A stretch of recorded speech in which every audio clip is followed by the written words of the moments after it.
pledge allegiance to the flag of the United States of America and to the republic for which it stands, one nation, under God, indivisible, with liberty and justice for all.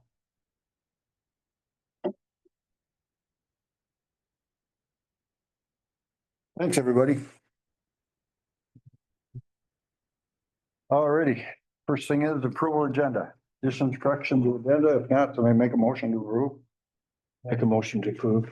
Someone the second? Second. All in favor, say aye. Aye, opposed, motion carried. Approval of the minutes from July 14th, public hearing, and the council minutes from July 25th, special council meeting minutes. Any questions on that? And anything denoted? If not, let me make a motion to approve. Make a motion to approve. Someone a second? I will second those. All in favor, say aye. Aye. I oppose, motion carried. Approval of the bills. Checks 18,536 to 18,569, electronic transfers from 5,692 to 5,6,909, and another payroll transfer of 500,188 to 500,195. Any questions on that? If not, let me make a motion. Make a motion to approve. Someone a second? I'll second that. All in favor? I oppose, motion carried. M&M Insurance, Chad.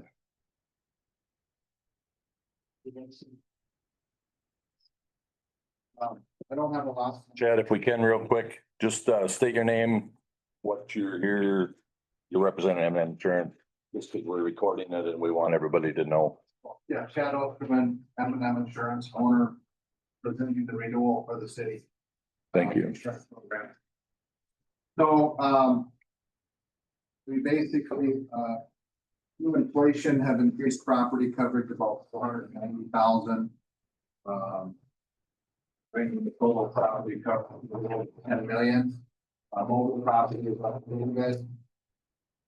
Workers' compensation payroll was up just a little bit year over year.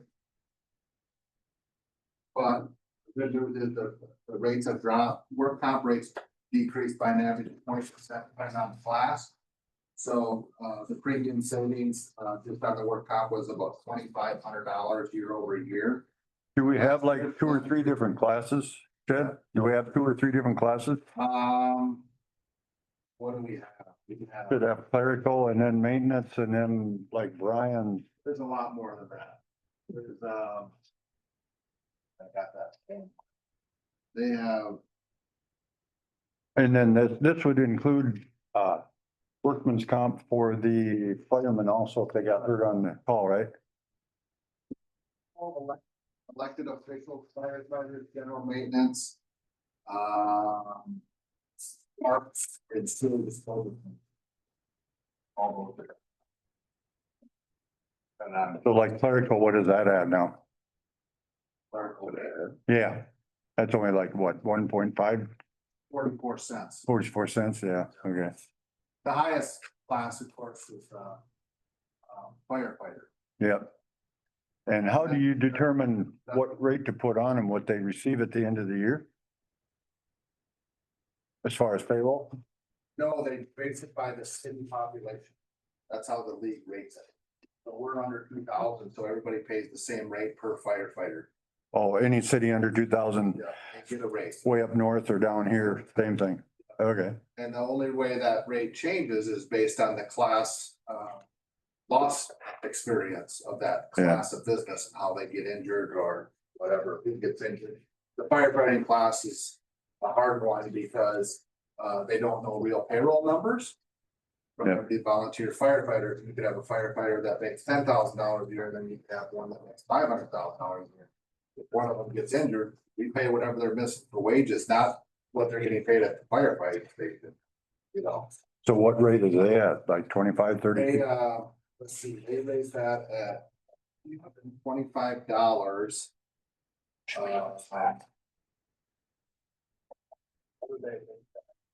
Per.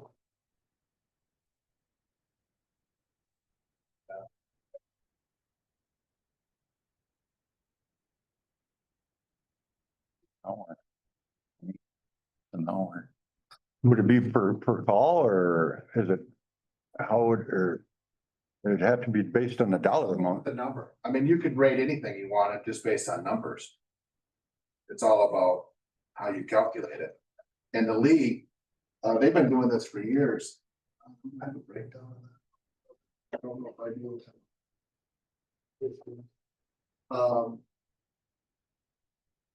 So the overall work comp premium is $7,000. And my math. The next highest class is general maintenance. Which is because again, it's so generalized that it's not specific, you know, if somebody was doing something specific. You could get maybe a better rate. Because it's not, those classes aren't just based on Good Thunder. It's, Absolutely, they're based on everybody. yeah, And then you have what's called an experience modification. Yeah. that the state gives you, once you reach a certain level of premium. And our modification here has been doing pretty good. We're at,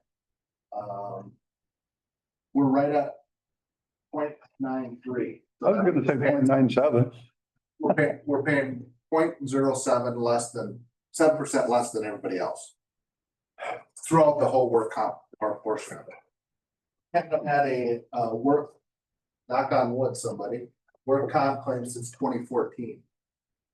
But for those that don't know, we have a work comp claim still open from 1998. Yeah. That we pay every month. For Comp never ends, the lifetime? unless they can settle with them. Or is it? So when you said general maintenance, are you talking Eli, Brian and Kellen Lee's? When we do the audit, they break down how the payroll comes through and that's how it goes through. Okay. So, when you're doing the payroll as precise as you can be, that's the most accurate. Right. Who's the one from 1998? Can't say that, Oh, you can't, okay. shouldn't say that. Oh, okay. I didn't know if it was public. Watch or I not. don't think, no, no, Okay. I don't believe that's probably some privacy issues. I never really bring up names with claims. So I suppose you could ask Sue maybe if we could. Oh, yeah, I don't know, what the protocol. Not Okay. likely. No. Yeah. So Yeah. Any other questions on that? you said the properties went up how much percent because of the cost of inflation? 480,000 roughly, about 489 to be precise, which is about, on $10 million is what, 4%. Okay, That's just the cost of construction and whatnot. Overall, the premium is 35,124. Last year was 38,798. So $36,000 lower. Like I said, the work comp mod was 0.93. Liability, experience mod is right at 1, so that's exactly at 1. We were at 0.9 before. I'll explain that in a minute. Our auto experience modification is still 0.95, which is 5% less than the average city, which is good. We do have 2 ongoing liability claims, which is why the liability experience mod is 1. this bond for $250,000, is that mainly for Sue and her? Yeah, it's a fiduciary bond, I believe. Is that what we have bonded here? I don't, It's because of her position and the information she knows about everybody, right? That's money, has to do with handling finances and whatnot. Okay, Last year's dividend was 1,578, so that means that you got that much money back. Because of your claims history and your amount of premium you pay and the league and how they operate. Think of it like a mutual insurance company. It's basically a mutual insurance company, the league is, which means it's owned by its policyholders. The mutual companies typically never send dividends out to their policyholders though, because in order to grow, they have to have a surplus. Well, the league doesn't have to operate within those same rules that mutual do within the state of Minnesota, so they can get money back to the essence, the municipalities, cities. Do you see that the commercial line of insurance like this is staying cheaper than like homeowners insurance? To me, some of that homeowners insurance is off the wall. Yeah. Close to unaffordable. Yeah. Cause this is pretty practical. You know, we see a big difference between a commercial customer and a personal lines customer. A personal lines customer is gonna call you when they get a dent in the gutter. And a commercial lines customer is not gonna do that. That's right. I mean, that's as simple as I can put it. And the homeowners have wrecked their claims because of their claims. They don't want to, careful what I say here. Many can't. There's not as many people, younger people living in the same house for many, many years. So they're looking at selling it in 5 years. So how can they best increase their value? Well, if they have dents in their gutters and dents in their siding, it's gonna be harder to sell, even though putting on new is not necessarily gonna make it any better. It's just not dented. Yeah. And the insurance company's been paying for it for 3 years, but now they've made some adjustments. Roofs, certain insurance companies won't even insure a house now because if the roof's over like 25 years old or something. Yeah, that I got insured all over the map. I mean, I've had 2 insurers leave the state completely. And I've had, I mean, if you tell me your roof's 5 years old, I could tell you, 5 carriers that wouldn't do that or wanna do that, or Wow. they're just all over spreading their risk and. Yeah, No, I this think that's the cost of a roof though, just to show you was in 2020, I looked up a claim not too long ago, and I think we were paying about $360 a square. I think the most recent one I got was like $750. For shingles, regular shingle. So that would be why your insurance goes double. Yep. because Now we're paying double in the claims. I mean, that's how, for most companies, that's how it works. Yeah, all right. No, I think this is very practical. It's been in line. We've been actually, I mean, again, the league's been lucky. You haven't had any tornadoes come through and wipe out a city, the wind and stuff. And a lot of times the city buildings for wind are better than a regular house or something. So that helps. And we haven't had any, major auto claims or had different ones where, How would you, ambulance gets T-boned. I mean, that's $500,000. how would you put a value on the water tower being it's so old? And to Well, replace it? They do replacement cost on it. I don't have it on. The league comes out and does one every 5 years. I should say 5 to 7 years, depending on availability, but they evaluate those based on what they normally cost. Oh, really? Yeah. I can get that list over to Sue because we update that every year with the schedule of property and where it's at. Do they go by what you say when you're renewing that piece of property, this piece of property? Do you have to give a report saying, well, it's in a little disarray, it needs some upkeep, or no? If they believe that something's different, they'll ask me. But I mean, unless I think that we need more insurance on something or whatever, we don't have any questions from them for us. Okay, Specifically, they're not, other than, again, if they do their inspection every 5 to 7 years, they hope to keep up with inflation to a certain degree. Plus, they have an inflation rider on there on the policy, so they're already doing it.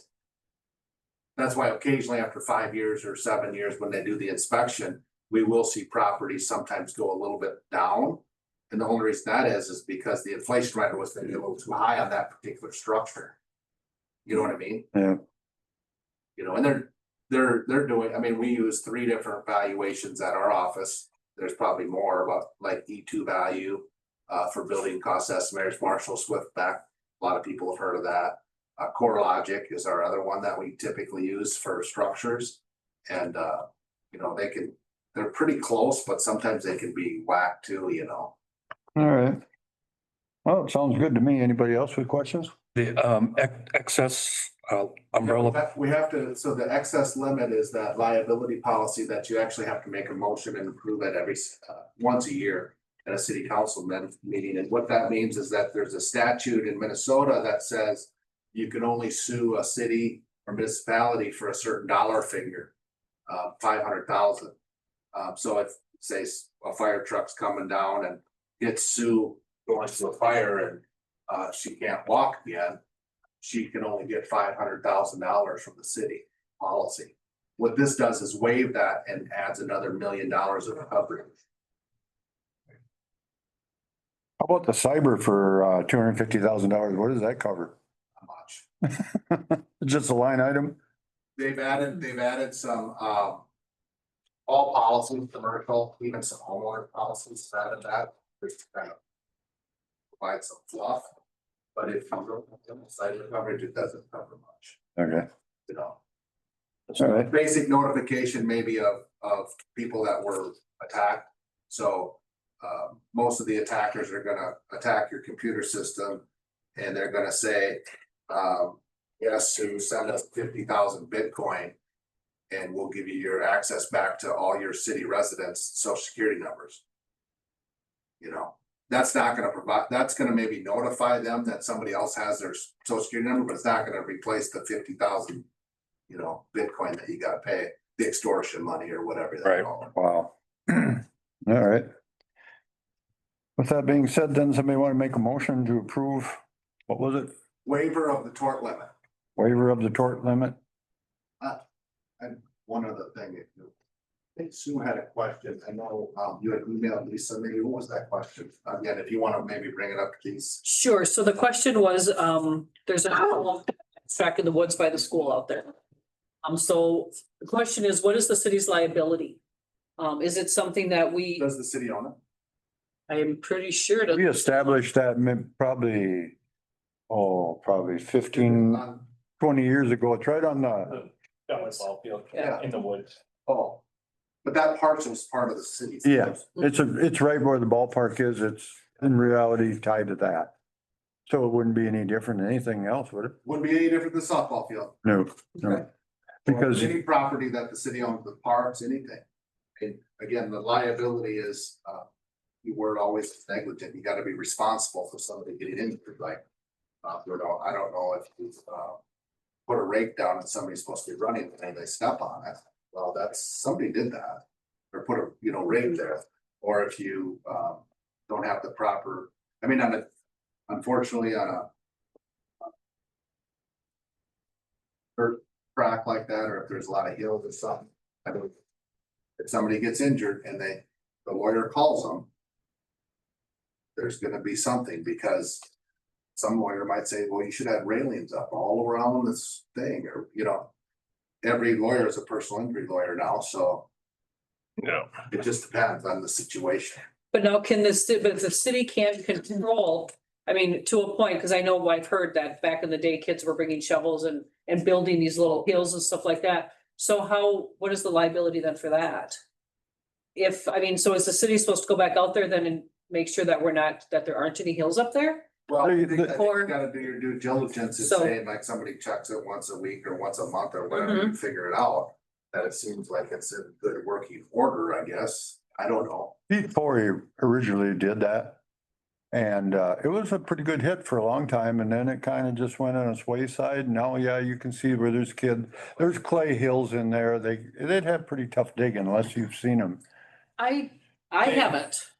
I walked it when we noticed some kids down there, and they're adding a little bit of lip to the jump, but they're Yeah. not making major modifications, so. Well, here's one then for You you. just don't wanna make sure people don't go down there and put rocks or somewhere to, whatever they could put, or dig holes where somebody could really get into maybe, I don't. Is That's that, all you can do. It's like, some cities have ponds or whatever. yeah, You put water sign, but what else? You can't just stand there and say, you can't go in the water. is that something as simple as you need to put use at your own risk type Yeah, sign? put a sign up that says, this is, you're biking at your own risk or something. I mean, it can only help. I'm not saying that would be the. end all. Mhm. Well, maybe we Could did, help. something would probably be better than nothing. Right, it's kind of like, you go down to a softball field, right, and you say there's a slow pitch game going on, and somebody trips over first base. I mean, Yeah, it's on the premises.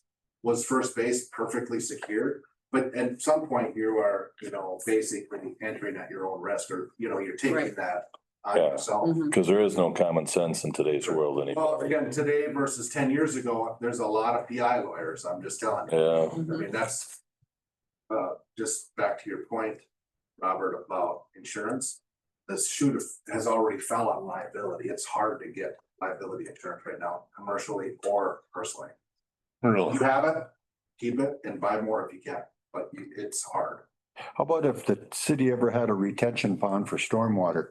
Would there be a bigger liability there or? Be the same concept. You'd want to, I mean, like the school's retention ponds out there at the new school in Mapleton, they just put signs, Okay, that this is deep water. It's not 2 feet deep, so here's But one, you still see kids. I live near there, so I see kids, 6, 7, 8 years old, and they're going down there when the ice is, it's iced. But they have a fountain, not a fountain, but a aerator. aerator in there, and it's like, you can't walk over that. I No, mean. So then we gotta run over there and tell them, here's one other question. So down there on the Ballpark Hill on Chapel Street, where the warming house is, Yep. private property on the north side, Chapel Street here, city property over here. When you have a kid running a motorcycle and jumping the street and landing on city property, if he wipes out, is the city liable? No, I would say no. Okay. Because it shouldn't be doing it to start with, exactly. but it's some of them things that come No up. different than they do it right here. I mean, Yeah. Yeah. All right. I think any signage you can put up is good. I mean, it can only help if something happens. Other than that, I mean. It's hard. On that BMX thing, would we just get some signs in, right at your own risk? Yeah, Yeah. Not responsible for anything. City not not responsible. responsible for personal injury. Yeah. There you go. Use at your own risk Yeah. or partake. I mean, we didn't even think about this when we had the hockey rinks down there and all that kind of stuff that was dangerous. I mean, how many people broke their legs or? Yep, Cause it was common it's a sense. changed world. Yeah. So where were we at in our motion? I'll make the motion to approve the tort limit. All right, somebody second, Waiver for tort limit. somebody the second, I'll second it. all in favor, say aye. Aye. Opposed, motion carried. Anything else for Chad? If not? Thank you. And next step is you turn this over to the league and then the league sends us the bill, right? Yeah, so we automatically renew it. It's bound coverage. I don't even know when the date is. I honestly don't. I think it- Cause we just bind them right away, cause sometimes the league's slow when they're underwriting. I've been at meetings here before in November and the renewal I know is September or August, so. I can tell you in a second.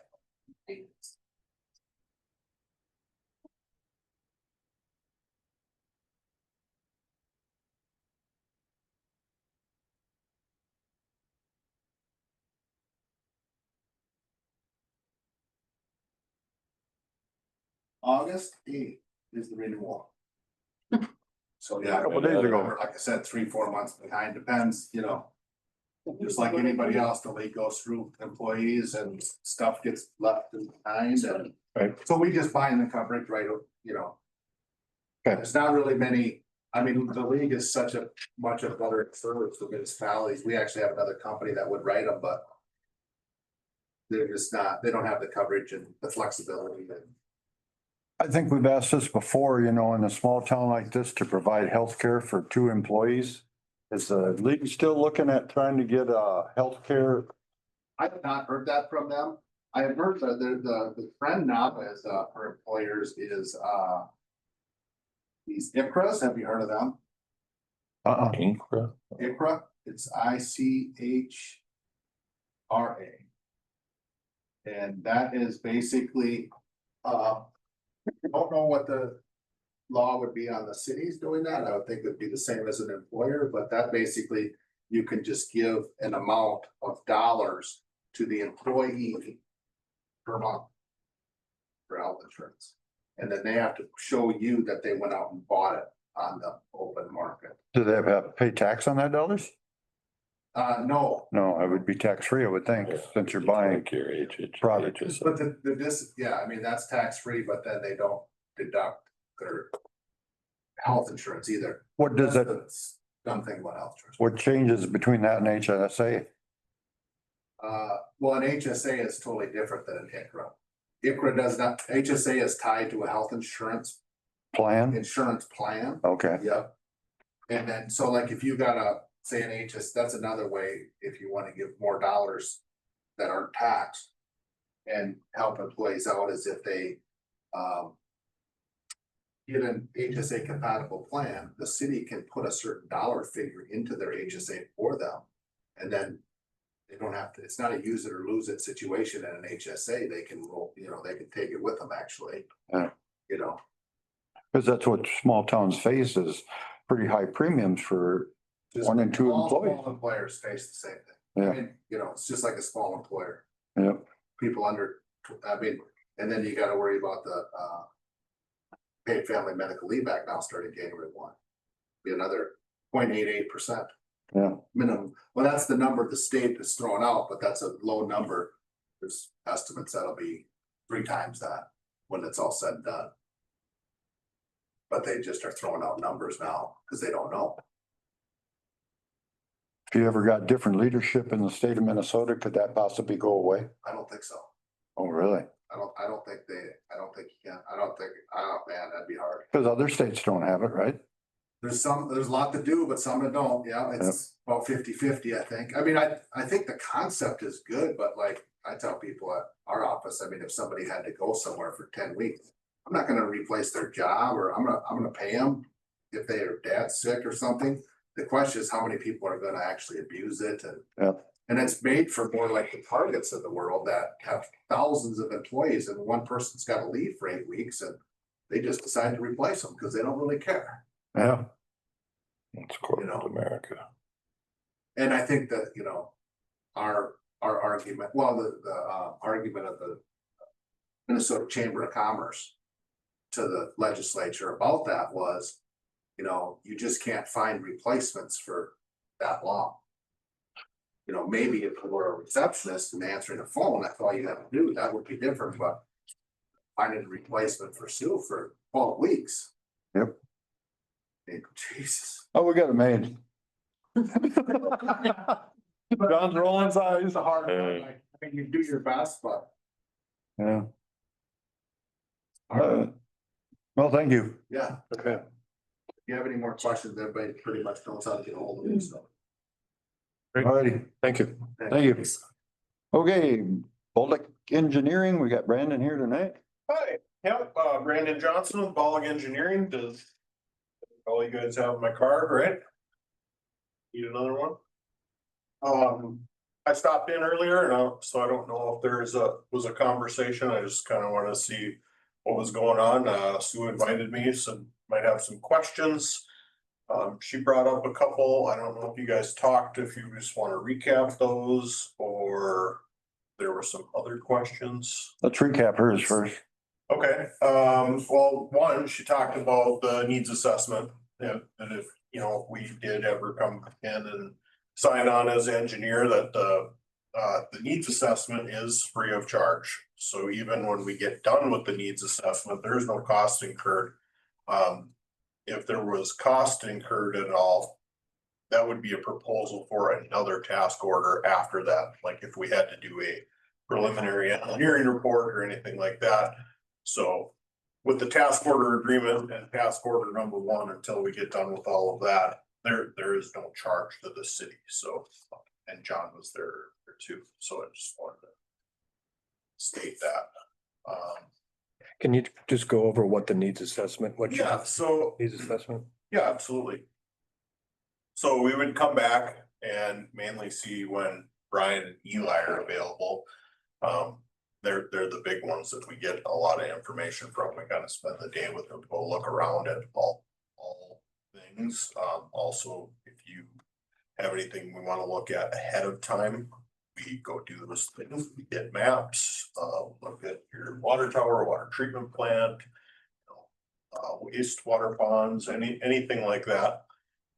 And then at the end of the day, we would come back and ask, it's very informal, but if anybody else wanted to show up, because we'd bring a map too and say like, what are your priorities? Because we don't want to create problems, we don't want to create work, anything like that. But we do want to know what's important to you, and we just want to help drive that for you.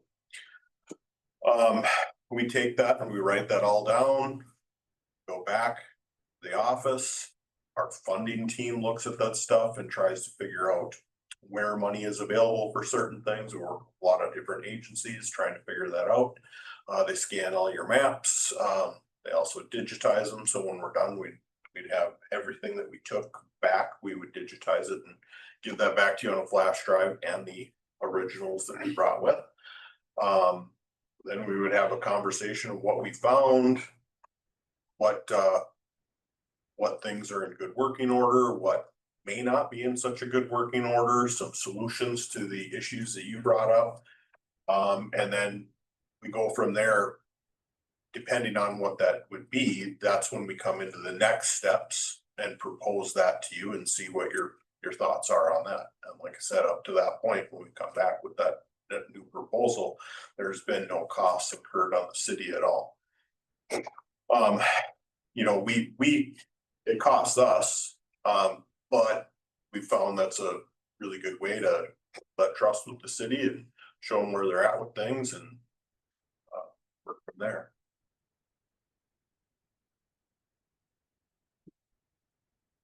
How in depth does that assessment get? Pretty deep? Yeah, and that's why it takes some time. So, it wouldn't be within 30 days that we'd be back. Usually it's 2 months. And the reason being is the two departments, one being the engineers and one being the funding department, you know, the funding goes through, finds out everything that you're eligible for, looks at all these other agencies. The engineers pull up as much blueprints as they can, you know, the maps and things like that. They go through a initial like, okay, what would we have to do with this? What kind of design, what this would cost, and you know, all that analysis. So yeah, very deep, and depending on what your needs are. If there's some stuff that's like, well, it's in really good shape, they might not look too far into it, but it just depends what we leave here with the first time. Like, okay, what do we need to get into the weeds on? How about like a new development? Needs water and sewer put down, storm sewer. Would you look at, or could you get a cost of what that would cost, you know, or how deep would you get before, you know, well, it's gonna cost the city $10,000 to get an answer? We wouldn't cost you, it wouldn't cost you anything to get an answer. Like an estimate, you mean? Yeah. No, we put that all together. So even Pillager, Minnesota, we grew up, and they asked about another same thing, right? We would get an estimate of like the cost and say, yep, it'd probably cost this much to do X, Y, and Z, get the storm sewer here, but we don't charge for the estimate, if that's what you're asking. But it all would have to be engineered, the water runoff and the size of the stormwater pipe and all that, right? Yep. Yep. Nowadays, they're making you put in holding ponds for subdivisions too. What? So how accurate of a number would it be if we said, hey, we want to develop this block? Before you actually get into like pre-design is where we would start paying for things. You know, and I would say it would depend on how big of an area that is, you know, exact numbers right off the top of my head. I mean, you don't know what you don't know until you look at it and see what the problems are. Is there a bunch of fill that needs to come in? I mean, you name the thing. Do you have to completely rip up a road, put in a new road? All that stuff. But so part of that needs assessment too. The other thing I was kind of explaining is a lot of times a project will come down and need a preliminary engineering report, PER. We try to look at everything so we can put all of that in our PER versus just a PER for, say, water treatment plant, because those are expensive. They can cost upwards of to $60,000. Well, we don't want to do one for the water treatment plant, a year later, come back and do another one for the water tower, and a year later, add in that development in there. I Okay, did it we want once. to do it all together. Yeah. So you only pay one time, and all of that stuff is encompassed because, say in the needs assessment, your number one priority is water treatment plant for what, just name something. But number 7 on there was city sidewalk going to the BMX track that you're talking about or whatever, you know, and you're like, that's really not important, but this is one thing we just identified. Well, a year later, maybe we're still waiting on certain people to give up funding for water treatment. And we say, hey, this agency is, you know, committing $100,000 to new sidewalks for parks, whatever. Do you want us to pursue it? In that event, we would still come back with a task order showing exactly what money is being put towards it, if the city has any obligation to pay for anything at that point or not. And you still decide as the council if you even want to pursue it. Well, we have that hanging out there right now, right? With a plan for redoing our water treatment plant and some new water lines south on Holiday, is it? Mhm.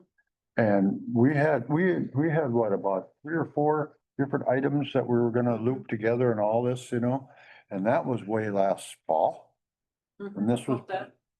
and we have, Is there we've never heard nothing from our engineers or in the state. Plan, it was just something they put together, yeah, to send up. to the Preliminary. state. they didn't actually submit a PER to the state? No, they just put down what they wanted to do in the dollar amount. It was like $10 Well, million or something. Bonding is very, is it very hard to get right now? Through the state? For small towns? No, we're pretty good at finding funding. The one thing I will say is sometimes there may not be certain grant dollars available for certain things. But there's other ways to fund it, other ways to get loans. We even do the loan work for like, if a PER is needed, if that's the route that we end up going. And a lot of ones that we use is the rural water loan where they'll pay for the whole thing and the city only pays interest only on it. It's a 3-year loan that you can refinance 5 times. And reasonable is then as all their money comes in, there's sometimes ways to help pay for that, or the city can plan a better way to pay off that principal amount. And we do all of that for you. So it isn't something where we call Sue and say, yeah, go in and apply for this. Right. Our funding team would call her and say, I'm gonna shoot you over an email. I need you to fill out, you know, blocks 10, 11, and 12, send it back to me and we'll submit this to the state. So, Do you have a lot of projects submitted to the state right now? You know? yeah, we have quite a few PERs in there actually. And because of the way we do things, we're seeing a lot of higher success rate of getting the funding pushed towards those projects. Even shortfall of 16 million or $1 billion in the state of Minnesota? They still seem to come up with money, and here's the thing, when one spot doesn't necessarily have money, there's another spot that does, and like I said, sometimes the grant dollars might not be there, but the loan dollars usually you can always get from like rural development or whoever. And our grant money, I'd love to tell you we get 100% grant money, but that is not the case. Our average is about 66%. We do have a high average. Some towns, depending on what their needs were, and if it's, you know, an environmental need or safety things, sometimes you get a little bit higher. Been a couple towns that got 100%, but you know, then there's some that didn't get as much. You know, basically they didn't show any debt. they didn't need a lot of things done. You name the thing or the reason why, and end up paying for it themselves, but through a loan if needed, because you don't want to deplete all your city funds. See, that's our problem. We've been so conservative over quite a few years that we probably got what, 1,500,000 to our name. We owe nothing right now. We're free. So that kind of harms us.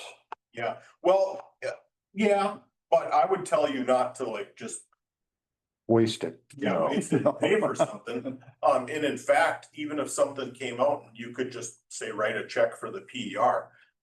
Sometimes it might be smarter to take out the rural water loan, because they're not gonna dig into your bank account and say that you have this, but if you're showing the debt that you're investing back into the community, that can trigger another grant dollar funding mechanism from a different agency.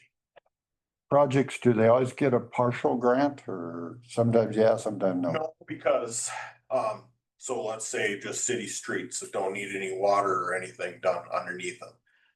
They do not get a high grant dollar amount. They just don't. Fire halls are huge. Everybody wants a fire hall because everybody's getting these bigger trucks, and it's like, well, there's just not a lot of grant money there. What I can tell you is, depending on what you put on there for your priorities and what you want, we kick over every rock to look for anything and everything that you want. And that's why we do our task order agreement right off the bat for 5 years. Not that you're locked to any contract or anything for 5 years. That was the other thing I talked to Sue about is, right below that, it says at any point in time, you're not happy, give us 7-day notice just to gather our things. And I mean, if you really are upset and want to fire us, go ahead. But the reason why we do the 5 years is because we'll do that PER, put all the projects into one, and over that time, it'll take, different years. State bonding doesn't go through 1 year, then you look at it the next year, so that gives us the ability to continue looking for those funds. Is water treatment plants and looping water systems in a small town like this, is that a priority for grants? They get a little bit higher, I would say. We've done several ourselves. We've also partnered with certain agencies doing those. And we've got about 10 cities in the stages of getting a PER done right now at the state. Brian, do you work for Pemberton? That one's in there right now.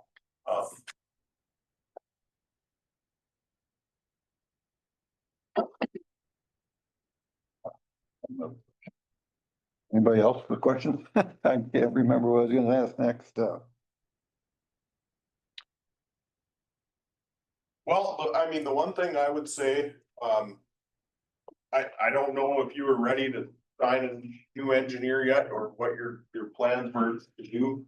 But if you did want to look for another engineer, by signing our task order agreement and task order number 1 for the initial needs assessment, you are out nothing and it costs you nothing. If you're not satisfied after that point, don't like the way we operate, you got us loose and it's not costing you anything.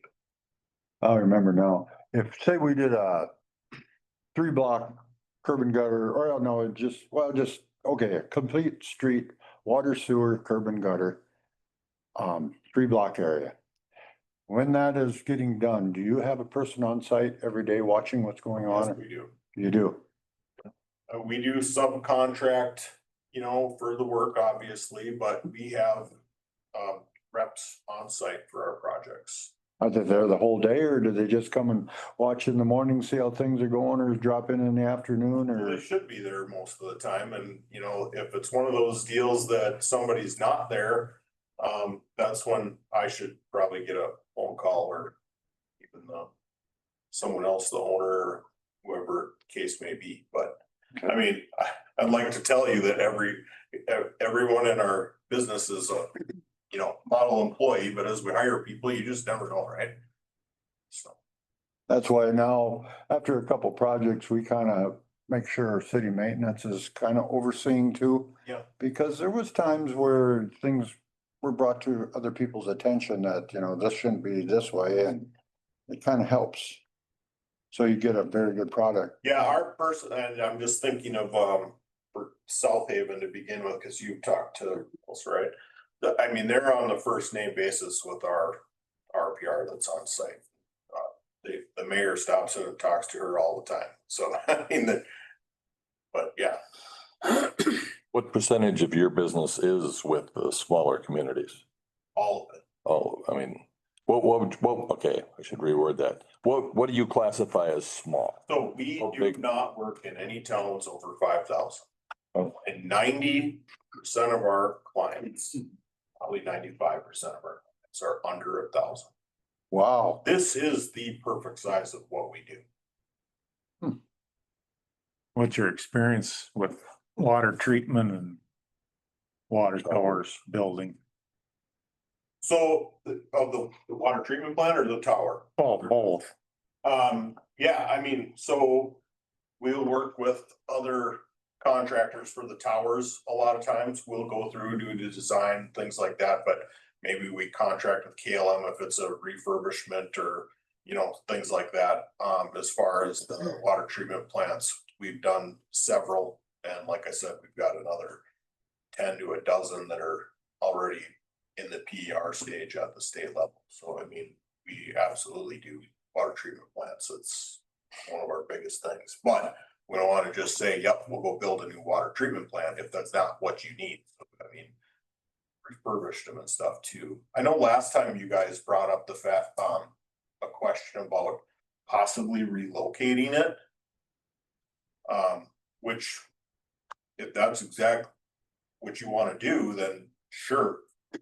It also could be a smarter choice to do it depending on the new regulations and things of like how much space you need. You don't have enough footprint there to, go through and do the refurbishment properly. Maybe you will need to, depending on what the pollution control agencies, stuff like that say. Whoever makes a determination, like what's that water tower say for a date, Brian? Remember, it's on that lake? 1908, Know how old it is, the date. it wasn't it 1908 or 1912? Whoever makes that, yeah, it's, It's over 100. whoever makes that judgment call that tower has to go. Well, we just looked at one in Trammell, Minnesota, looks exactly like your guys's and has a similar year on it. And they are absolutely proud of that water tower, and there's nothing wrong with it. That's why we do our inspections and then they make the determination. Yeah. If they do their thickness testing on the steel and say, hey, it's getting really thin, then they're the ones that would tell us when we need to replace a tower. We use central tank. And not only that, not necessarily to replace it, there's other things that can be done Yeah. prior to replacement. Right now, that's maybe it. line up. Water towers are limiting factor in the city's growth because it's only 55,000 gallons. And you run and that so- summer day. if we wanted to expand our city or get a business in here that had to be sprinklered, Yep. we don't have the water capacity to supply the water. So business could potentially not even come here because we can't support their. Right. So that would be a determining factor for the city. You say, hey, we got this pallet company that wants to put up a facility in our town. We just can't do it. It's worth maybe thinking about putting in a bigger tower, You can have water silos though too. around. Otherwise you could maintain this one for another. There's a lot of things you can do. And like I said, Trumbull has the exact same one, but that holds 100 people. So theirs lasts a little longer. Villager is roughly this size and they have a 80,000 gallon water tower. And in the hot days of summer, they will use their entire capacity.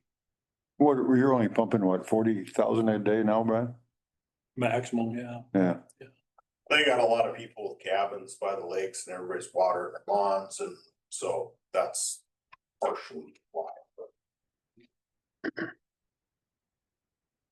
What's your average for start to finish on them water treatment plants? Seems like they drag on. Oh, yeah, well, again, that's why I say that we assign on initially as 5 years. Is sometimes even the PER process, just to get that in, take upwards of. Well, to submit the PER, probably looking at, 6 months after the needs assessment, possibly up to a year. And then once it's completed and everything, I think it took us in South Haven, start to finish on theirs, 2.5 years, something like that. Check out the actual time frame, but anything with engineering, especially when we're trying to secure funding. I'll just be totally honest with you, it's not a lightning speed, but I mean, we stay on it and we make sure from start to finish that it gets done. What is the interest rate now on us, I wanna say the last one that we did for just the rural water loan was like a 5%. oh, it is that high? Yeah. But that was a short term. Like a 30-year loan under the rural water or whatever other, Yeah, I think they're still around that 5-6%. because that's about what it is if you go to the bank, right? Yeah, For that, usually there was always a little bit differential there, but. well, don't quote me on that, so I would have to check and get actual numbers, but Okay, it's. well, anybody else with questions? For Brandon, or do you think it's time for the city of Good Thunder to change engineering? Were you gonna companies? ask them about the bell tower or was that figured out? Well, I think we'll get that. Okay. So, I did stop by and talk to Eli and Brian about that. And that's, again, could definitely throw it in the needs assessment. It doesn't cost anything to do that. I just kind of looked at it and I'm like, well, I don't know if I necessarily spend money right away on an engineering thing if you wanted to just get it fixed and put it back in, I don't wanna take money away from us, but I wanna try and make a project out of something that can be easily solved without us being like, oh yeah, well, sure, we'll fix this, that's. $4,500 engineering costs and a $3,500 fix. Right, exactly. I don't, but maybe that parks money, things like that. And make, funding team would be like, oh, this is a perfect thing for, you name the stuff like up north is. And yeah, you won't get it here, but IRRB for like the Iron Range and stuff. So anywhere in that region, they a lot of times have money just for unanimous random stuff that anywhere near mines and stuff like that. So that would have been a perfect project if you were, another 5 hours north, but. Any other questions then? I don't know. Anybody with thoughts of changing? I don't know what to do, to be honest with you, so Pardon? I don't know what to do, to be honest with you. When he tells us that they do our size of towns, Mhm. that impresses me because I'm sorry, but I think small towns are really left out of the loop. And if you can find an individual that's gonna fight for small towns, and basically that's your livelihood, small towns. Yeah, our trademarked motto is designed for small cities. We don't work in Mankato and things like that, so. Anybody else with views? Well, he's answered a lot of the questions. I guess I didn't know for sure if that's what our goal was to switch, but it's nice to hear that you don't get charged for nickel and dimed for every phone call, every email, every question, every whatever. Yeah. Yeah, anytime there's gonna be some type of bill incurred, you guys would sign a task order saying what it is the money's coming from. And if you don't wanna go that route, then there's no money. Amy, Scott, anybody? Comments? Is that how we're charged with now, every phone call and email and all that? Yeah, Bolton Mink, I think pretty much. Anytime they do anything like the sending bonding information, whatever, we get charged. Yeah. So they could not be doing any projects here, but we're still paying them. Yeah, I mean, Are we tied into anything or what? No. How do we make a switch? Do you ever notify the past? So, what we do offer, and we have a draft, if you want to send a termination letter, if you don't have one already, we can draft one up and send it to you. If you sign us on as the engineer, and we'll send it to Sue and then she can just send it off to them. I have one question with our bonding bill that we've got submitted. Well, that's what I was wondering, but Yeah, Would that happen? I mean, would that just cease and have to start over again? that's what I was just gonna ask. Because sometimes it takes 2 or 3 years of submitting that before, and they told us that when they mentioned doing what do the, they have it tied to? that, What they've been doing right now is keeping the PPL, and so they renew that, they haven't actually designed anything. What do they have in the PPL?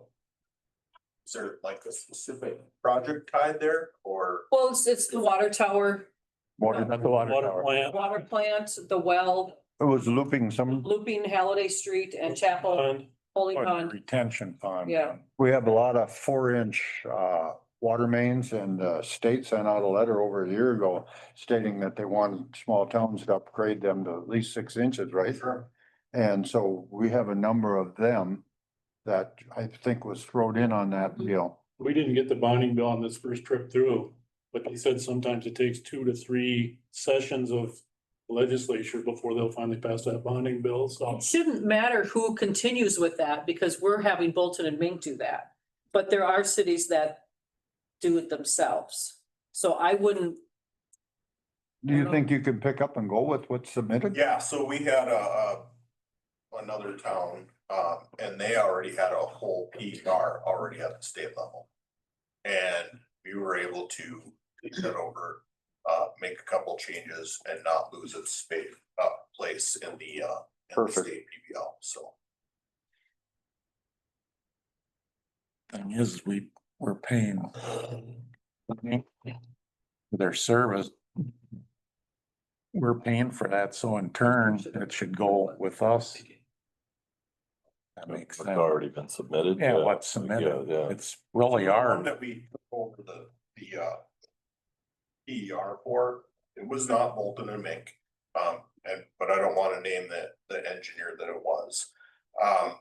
We took it over because they kinda had similar issues where they weren't really getting paid attention to, right? And so we took it over because they really didn't hear back from them. And what the one engineer that they had working there knew one of our engineers, kind of called him and busted his chops a little bit on the phone about it. He's like, well, I get it, business is business. He's like, but that was our filler work for this next year. And it's like, well, they're your client. They're supposed to be a priority. Why are they filler work? Right. So for us with the small communities they absolutely are a priority. that's how we We are. just went into Down. Ironton, and so it was IRRR money, right?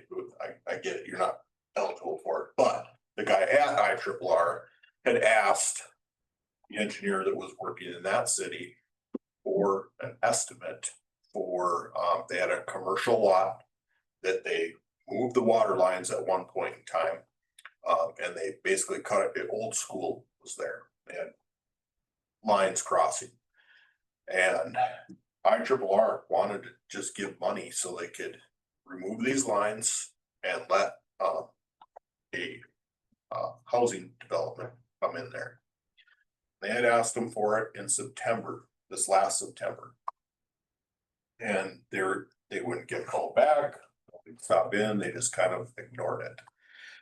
So they had switched to us, and that was at the beginning of July, and I had them, it was 8 days. And I had an engineer write up the estimate, gave it to the IRRR guy, and he's like, yep, that's exactly what I needed, thanks. So. What is your thoughts on lining sanitary sewers versus tearing them out and starting over? It depends on the condition that they're in. Yeah. You know, I mean, If you have a couple with a little swale, yeah, I mean, I guess to what extent? Sometimes lining is a inexpensive way to do it. And if there's not a lot of money available, then, you know, maybe that's a better solution for your city. At the end of the day, you still make that decision. We'd like to come up with those ideas for you and see what grant dollars are available for each, you know, if you get grant dollars to completely replace it. And that's what, you know, MBCA and rural water and stuff want you to do, then maybe that's a better call, but even then, it's still up to you. what happens to the surface though? Who pays for all that? So when we get funding opportunities for that and there's something under the road, so if it's just the one side of the sanitary sewer, they have to replace like in kind what's above it. So if you Okay. replace the whole road, you'd be responsible for half. But a lot of times when you do that, the water's on the other half. Yep. So possibly you can get, you know, Okay. the majority of that replaced at the same time. Yeah, that's the only way to make it feasible. It's all done. Does Bolton and Mink have engineering done for the rest of the I project that has Dick's Locker and that piece that we were gonna extend, that we haven't gotten the I think we're just gonna easements? basically run that up there, what, 200 feet? Set a manhole, because we have the grade established here. We only have to go up here. I don't know if it even make 200 feet. But did they do any engineering on that? I I don't- think they did because they got the easements ready. Yeah, did we get all them in? We got the one back from Farrell. Whoever notarized it the wrong spots and then whatever. So I had to send it to the county rejected it, so I sent it back to them. And everything was going good and now there's crickets for the last 2 months. I cannot get a hold of her. So we replaced some sanitary sewer and it runs on some private properties. And Stu's been working and has Bolton and Mink trying to be working, but we can't get these easements signed. We wanted to extend that last fall when they were in town. Well, it got so late they couldn't. Here we are, middle of August, and we still haven't got it done this year because of the easements. Do you go to fight for a city and stay on them people and get that So easement? it's the private residents that have. Well, it? Businesses. It's Farrell Gas, yeah, and I mean, I email her weekly, cause I got switched to a different person now who was very responsive after it got denied from Blue Earth County. And she was gonna have it done, last I heard was she was gonna have it done this week and sent off, well, that was 3 weeks ago. I mean, So, I mean. I don't know what else to do. Unfortunately, I mean, we've got issues with other businesses and even agencies sometimes where they don't want to return your call, and that's just, it's on my list tomorrow. when people don't want to talk to me, I drive there. You're gonna see me. Email and phone calls sometimes just don't work. Right. When you show up at person, it just- Yep. I've been trying to reach you about your car's extended warranty. No. Yeah, there you go. You're one of them guys. With that project, the part that we're waiting on the easements, I don't know if Bolton and Mink has actually done full engineering on that, so I don't know if we would still be required to finish up with them if we were to switch over to Bullock. So normally, and even with us with the 7 days, like if we were in the middle of a task order and you sent us away, and I'm sure Bolton and Mink or whoever else it would be, has some type of incurred costs that they already have there. That doesn't mean that we can't pick it up after their bill is paid for whatever work they've already performed. on that. We haven't had a check for them for a long time, right? It's been a couple months. Yeah. I think the last one was when they updated the PPL or the IUP. Not sure.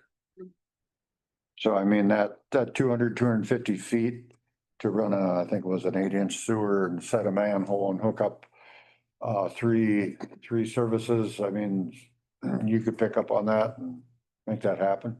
Shouldn't be too hard to run water downhill. No. Just saying. Yeah. Just saying, it shouldn't be too hard, it shouldn't be a lot involved in making the water flow. but we fixed a lot of I in the area where we've done this and we wanted to continue. Well, what's the deal is the locker was built many years ago, crosses private property to get to our new main over here. Well, we want to run this main up like in a small area that the city probably owns a right of way or an easement and set that manhole and run their sewer out so they're not crossing private property. So being that, you know, I'll just be upfront, see, being that's something that you wanna get done and maybe is a priority, and isn't something you wanna wait for the PER to go through or anything else, cause it's just an existing job. It's just a job to get done. We would just, during the needs assessment, identify it, so then go back and figure out what's gonna cost to fix, to finish it. And come back with a task order saying, here it is, this is for the easement project, this is what it's gonna take to finish it. Because right now, the locker crosses private property, which is the gas company. Mhm. Say in January, it plugs up Yeah, and they're gonna come to the city water sewer, it don't work.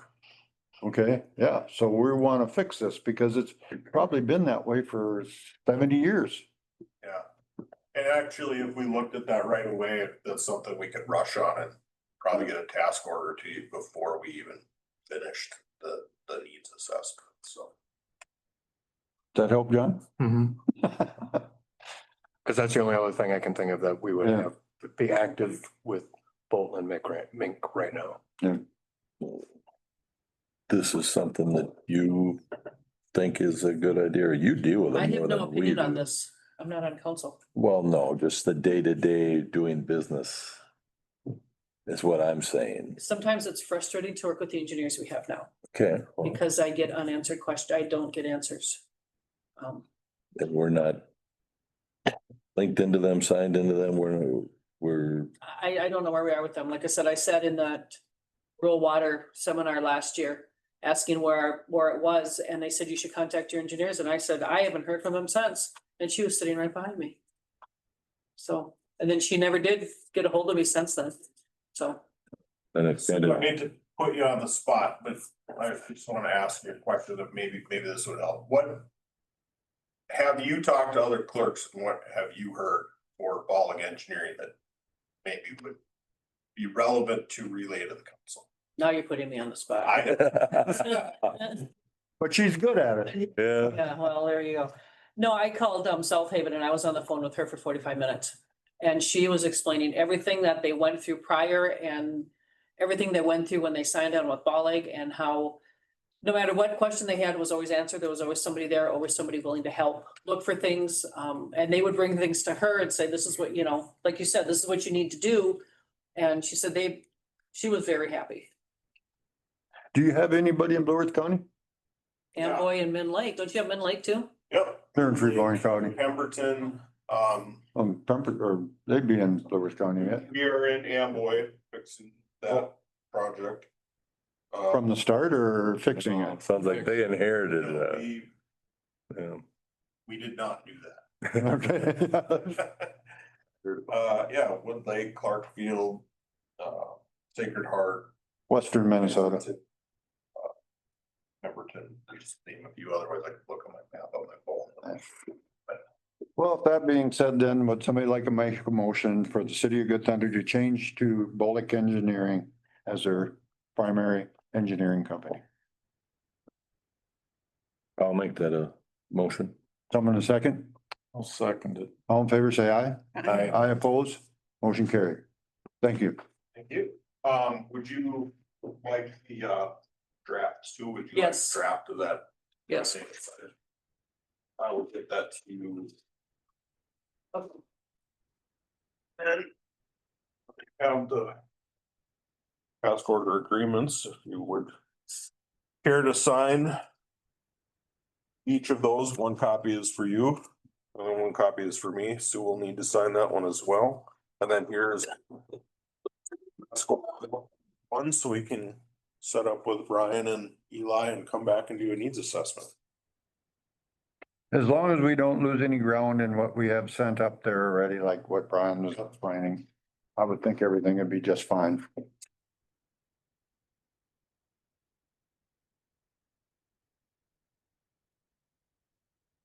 Cause we had Born Olson here. He's our representative, you know, and he's kind of one that got us going. Is it? And then I called called him one time, left a message. Well, heck, he's over in, it isn't Iraq, I don't think, but he's over somewhere serving right now. Oh, okay. That's why I couldn't get a hold of him. Yeah, it's tough sometimes. It's a long distance call. It is. Still I told her they spent go some across. time there myself. A little too long.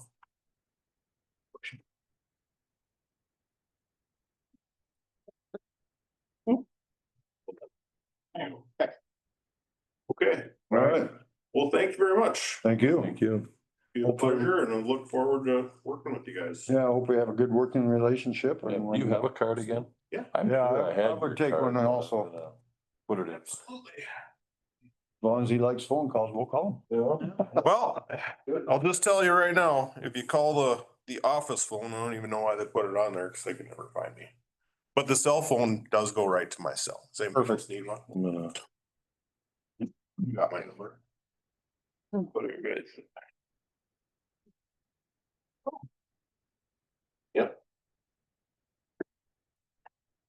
All right, well, thank you very much. Thank you, guys. Have a good night. Yep. All right, next thing, we're down to community comment. I think we have one of the individuals here that put on a very great car show for the city of Good Thunder. Yeah, no kidding. It was very impressive. And you maybe wanted to address the city a little bit? I mean, I think we all agreed that we had a better turnout than anyone was hoping. Oh, absolutely. Before we get into it again, can you please state your name and Yeah, Tyler Trubenbach with High Performance Garage. that is a new business in town?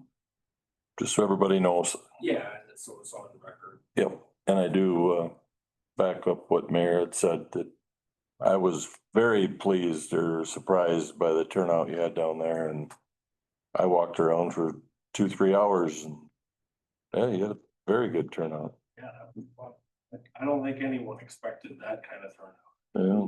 We tried our hardest, but I didn't expect that much.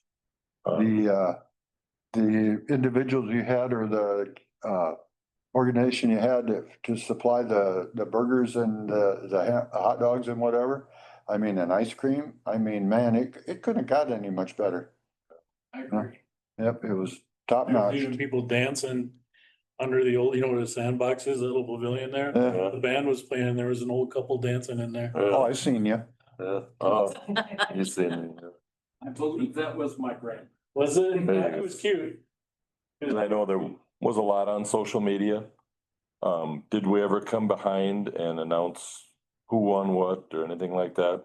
I don't think we ever announced anything on social media. Yeah, I had somebody ask me about that. That's the only reason why I've been meaning to kind of get a hold of you. I kind of ran it by Sue one day and We can. did we ever see anything? I did. I thought maybe I could have missed it. I mean, but you know, if you still have that information, I never play with the social media myself. you know, it was just neat to know who won.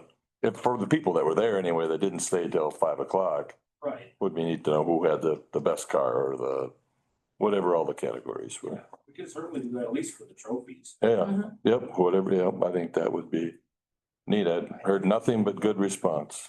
Something like 45 or 50 door prizes as well. I want a t-shirt. And then, No. every kid that did something got a prize as well. Nice. Even the young kids running around, you know, they were just having a time of their life down there, you know, for what, 5 hours? Yep. Yep, they were doing it was just perfect. Yeah, that was And again, thank you very, very much.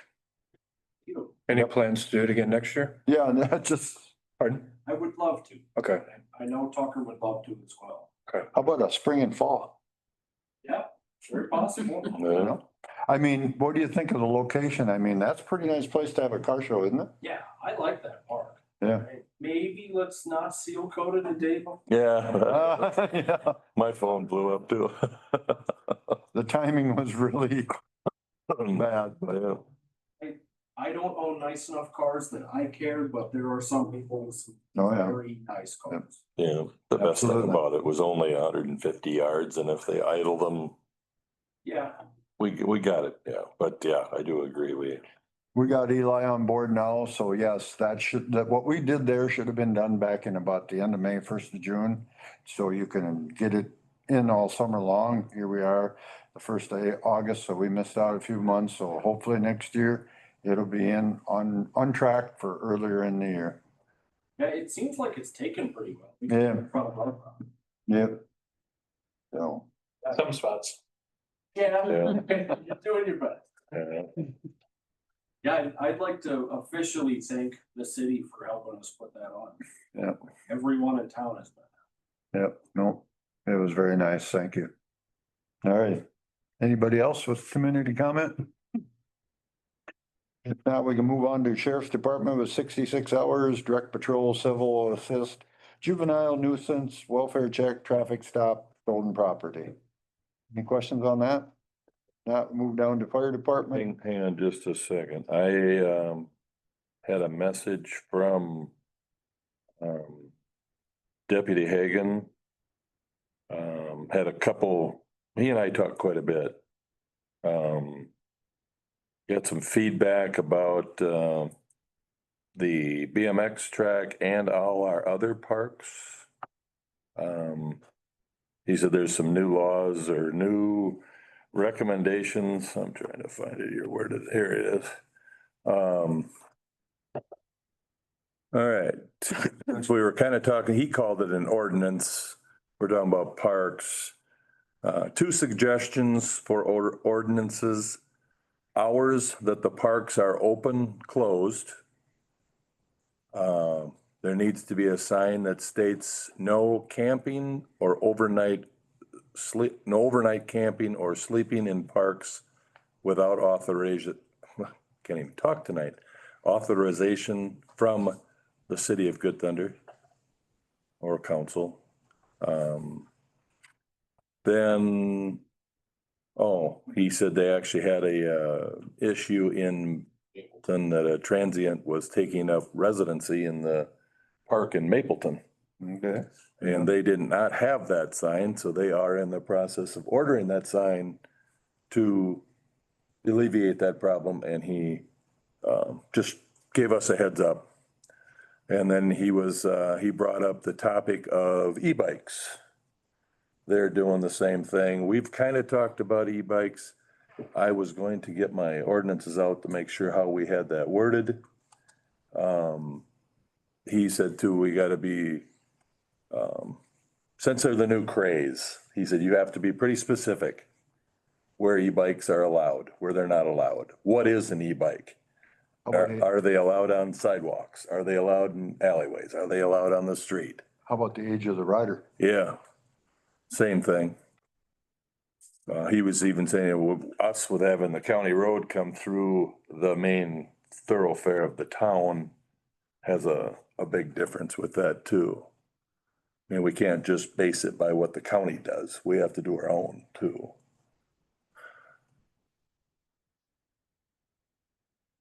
I feel like we probably can have that in our ordinance. It's in there. Oh, is I know they're Something mentioned, loaded, because I know we were talking about 2-wheeled, 3-wheeled at Yeah. one point. and then them hoverboards and the one wheel thing. We have talked about it, but I don't we know just gotta exactly. make sure we got it in there, be specific. Because, yeah, if an e-bike is considered like a motorized bike, they are not allowed on city property in any way, shape or form. You know, it's made for transportation. It's not made for recreation. It's not made for spinning cookies in the whatever, or being on that BMX track. He said, no, that is not what they are. A BMX bike is a pedaled bike. There is a specific thing to a BMX bike. So that's what, So would you have to change it to like pedal bikes versus a You'd have to say like non-motorized. non-motorized? Non-motorized, I mean, probably specify electric. You know, and just hang some signs down there and we'd probably have it covered then. Well, Well- made an attempt. Gonna be full of signs. Right. there's gonna be a lot of signs. Gonna got the sign guy over here, so. Yeah, Well, that's good to know, and that transient thing or close the parks at 10 o'clock. yeah, that's what he And I said. We think got that's- post hours, yeah. I wanna say It's, might have, I don't know if that's what we actually have. We do have a curfew, but that's only for minors. But he said on a park with access, that the public has access to, you have to specify no overnight. no overnight camping. But does that have to be in an ordinance or can you just get a sign? He did say that we should update it in our ordinances. So then you have to change the ordinance just to be able to print a sign. Well, I don't Yeah. know. We'll find out. I'll do some digging on that. but yeah, we were just talking about that, so it was like. At least rather hear it now. I thought you could reserve a camping site down there. We don't have no camping sites. Oh, I thought there was at one time. There may have been at one time, there isn't, that I'm aware of. I thought someone could call the city and get a camping spot or They something. had ball tournaments down there. I used to camp down there. Yeah, for softball tournaments. yeah. I think it was pre-approved. Yeah, Yeah.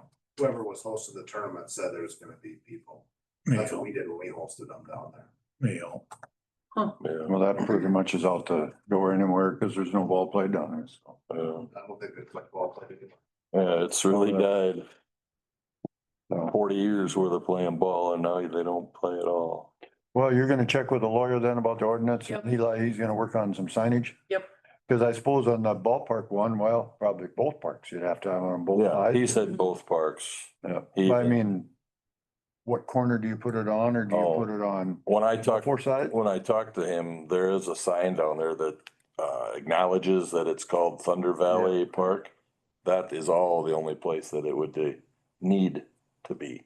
Okay, but up here, we don't have that. No, so you'd have to. If you'd put it over by that pavilion or if you'd put it on the Probably get two, put them on far corner, east and west end or something. the southeast corner, probably. Probably the southeast corner. And he said you can put them on existing poles. It ain't like you gotta keep adding poles. There can be multiple signs on the same pole. There's no regulation for how far up off the ground or how big it's gotta be. Question on e-bikes. You Yeah. guys have, permits for golf carts or? We used to have, Or, We have permits for golf carts. In order, getting people to get them is another thing. But Yeah, I know. our ordinance does require yeah. the permit and E-bike then, might fit in there. I mean, those e-bikes, man. They're like motorcycles. yeah, Yep. yeah, And then again, what age limit? Because we got a new one running in town now that I don't think is 10, 11 years old. I wouldn't doubt that. And it goes all over. Yeah, man. I know that even in Mankato, they've had close major accidents because they just think they own the road. Yeah, mhm. they're not they think they're a bicycle with all the, I don't understand why they prioritize bicycles like they do. They still should have to obey stop signs and They don't- everything else like everybody else, and they don't. And Maybe you'd have an idea of These- how many there are, if you could get them to permit them or something. Yeah, I know there's two in town. oh, I mean, yeah, that there's- gives you an But, idea of what yeah. you're dealing with. Yep. Would they have to carry some liability insurance on those? They don't, not by law, they don't, Yeah. but they should. I mean, again, something that's not easy to get because it's a new thing for insurance companies, and insurance companies don't like setting rates when they don't have information. Yeah. Data, they're big data driven. Oh, yeah. They set rates after they have the data, and then once that data changes, they set new rates. That's how it Yeah. works. Simply. And if they, it's harder to get them, especially I think there's, if I remember right, the last one I looked at, there was like, is e-bike, they have 3 different classes maybe? Yeah, The there's, first 2 classes are okay. It's the third class that's like goes 25 or 30 miles an hour or something. Insurance companies don't want that. Risky. yeah, Well, would we have to put that in an ordinance also? Probably. No e-bikes allowed on city streets of ages under 15, 16, what number would that be? What do you do for golf carts? Nobody under Has to be a licensed 16, right? driver. Yeah. Licensed driver has to be a golf cart. Yep. yeah, this is our states in there that you have to be a licensed driver. Well, that's good to know. Thanks, Jim. All right, that was under, where were we? Sheriff. Fire department. Yep, now fire department. We had 8 calls, 5 medical, 1 vehicle fire, 1 down power line and 1 assist to law enforcement. Move on to Eli. You got some things here, Eli? Yeah, I guess first off, I'd like to thank council for their patience in getting that patch approved for House Street. And I know we had to call a special session. I did look back at my phone. July 11th was the date that I found out we were gonna seal coat August. Initially it said August 6th. And we tried to get them to move that and they weren't gonna be very flexible with that schedule, but we got some crack sealing done. We got patches put in. And then they will actually seal coated a day early. And then also within that time frame, we did the dust control and It was all at once. and took a 5-inch rain where we washed out a bunch of gravel roads, so we had to fix that in the ball field. And paint over some graffiti, but we got it done. And yeah. Otherwise, down the list, building permit for GP 11-25. Is this where we do this? Yes? Yes. All right. That'd be on 848 Willard Street. So that house was recently sold. And the new owners surveyed it and found a few of the things were not on the property. So there's a small storage shed west of the garage that I believe is about halfway on the property line. So they're asking to move that shed to the other side of their garage and maintain the rear set to what that is for the front of their lot. I'll make a motion to approve GT 11-25. Someone second, I'll second. on favor? Aye. Opposed, motion carried. All right, next thing, I included 2 quotes from Arnold's. These are, actually I talked to the city guy in Minnesota Lake on what he does to get rid of compost and street sweepings and kind of the leftovers out of their burn pile. He said they run it all through this, they call it a root bucket. It's similar to like a rock bucket, and it's got about a little under 4-inch spacing, flat metal kind of tines. So this would be a 92-inch wide, and it would go on the front of our loader, and it would allow us to sift through all of that stuff, with the end goal being a farmer takes it, puts it in his manure spreader, and then that can be land applied. They don't want it with any rocks or branches or root balls in it because they gotta farm through that. The dump, we used to have an in there where we could take some of the stuff there, but the dump the Ponderosa doesn't want anything other than basically street sweepings that are you know, kind of that sand, and they don't want a lot of yard waste or anything like that. Over the years, we've kind of just been accumulating piles down there, and we gotta find a solution for something to do with it. Getting rid of it. Yeah, so 2 options that Arnold's gave us. One is a cheaper option, and that is the root bucket with the 4-inch spacing, 92 inches wide, that would mount directly onto the tractor. The other one is a more expensive option, but has a few big advantages, and that is we buy a adapter to go from our loader to a universal skid loader attachment. And then we buy that same bucket for a little bit cheaper with just the skid loader attachment on it. That would be the preferred, because then we can open up and anytime we need, say, a post hole digger, we can use a skid loader post hole digger on the front of our tractor. Or if we want to get a gravel bucket or a shear of some kind, we have a little more options that way. If the city ever did add a skid loader down the road, all these attachments we're buying or renting or however for our tractor, we can now use with that skid loader. Questions on that? No, I think that's a good idea because that way, if we ever got to the point of getting a skid steer, we'd be able to use all this attachments with it. It's a very good, it's what, $1,400. $1,475 more, but Right. you're looking down the future there where it can be utilized more than just one way. There's something you can pick up with the truck. Would they have to deliver it? The bucket, Yeah. I'm guessing we could do either, but yes, this would fit in our F-450. Do they have one on hand now, Eli, or do you gotta order it? We would have to order it, but I think if we get the skid loader one, I think it's a pretty short wait time. And this would be something, I talked to one guy that would be willing to spread it for us, and he said, I would do it, but I'm not gonna do it in the middle of the fall or, you know, kind of his busy time, so. Oh, I think it's a pretty good deal. Yeah, I know we've spent a lot of money on streets here in the last 30 days, patching. That was a question I wanted to ask that guy, you know, when we did that one repair there, they wanted 18 inches of base. And I had it wrote down here, 8-ton road. How much base do you need underneath it? Cause that seems awful excessive. I mean, for Victory Drive in Mankato, I Yeah. believe it. Absolutely, but not Yeah, where we were. that's 4 lanes with Heavy truck. 150 times as much traffic as we have, yeah. Or even if we still had, you know, a dozen school buses coming through a day. Yeah.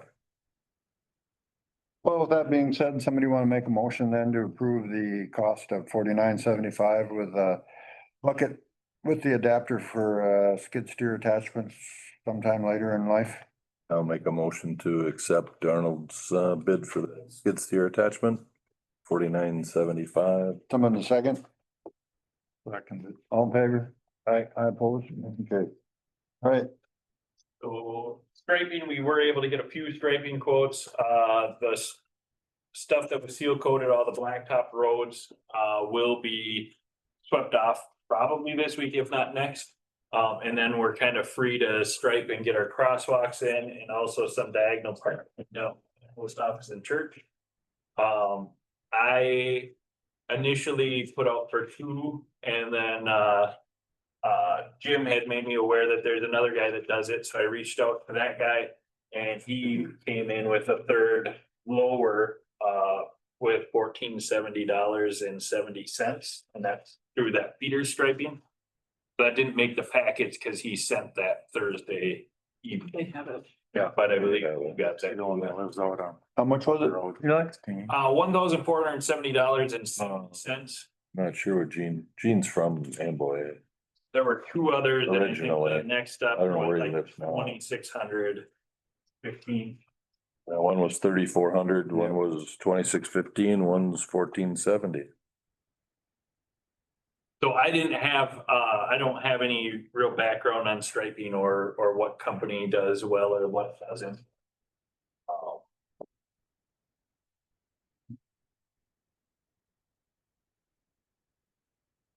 I think the 1470 looks good. I was thinking, want to make that motion, John? I sure will. Alrighty. Someone in a second? I'll second it. In favor? I oppose motion. Sewer quote, we did not get that back yet, but that'll be for the manhole behind the Thunder Bar.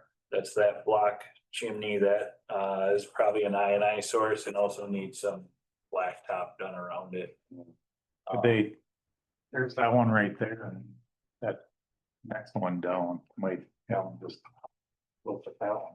The one behind like the gas station, gas station, and that one is an updated one.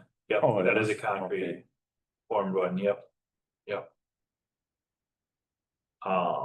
Yeah, this one is, if you look back there, it's sunk. Slowed. Yeah, it's sunk, and when you pull the cover, it's the bricks are starting to deteriorate.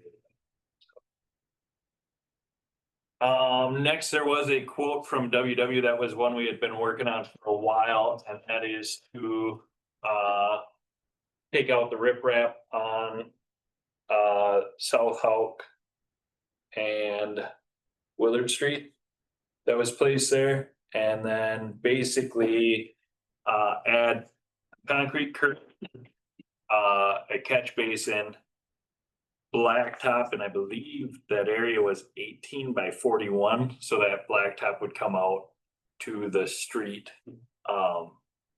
And then add a little more bituminous, that blacktop curb to match what's already there.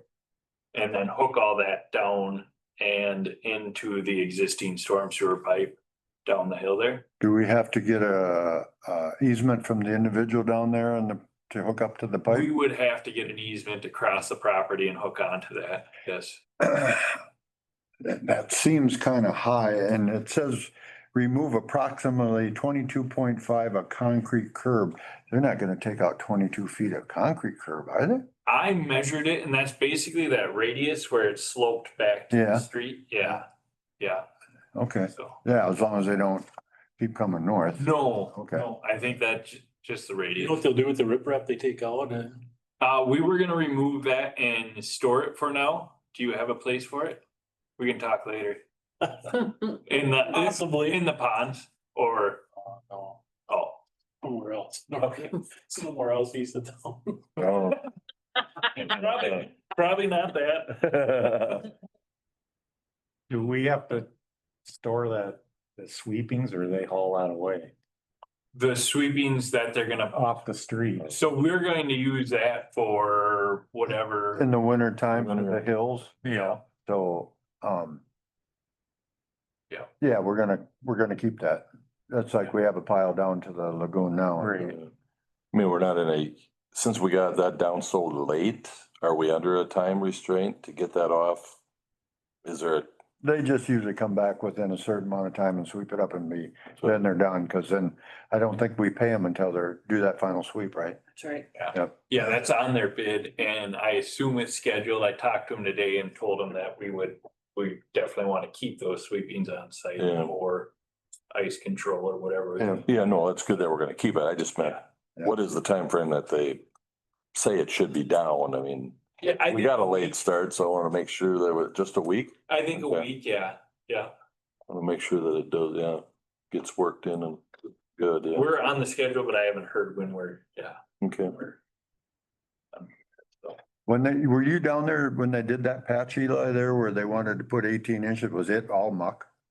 I mean, it wasn't muck, but it wasn't good gravel. No, I mean, Yeah, they got through the gravel and then there was clay, but it wasn't. it wasn't funky or anything is why that road broke up or?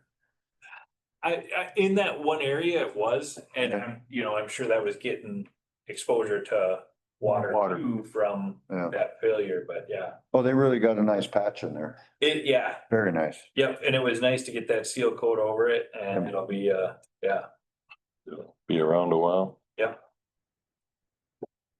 So is this something as far as this riprap and this project is, I mean, did they, thank you, Jeff.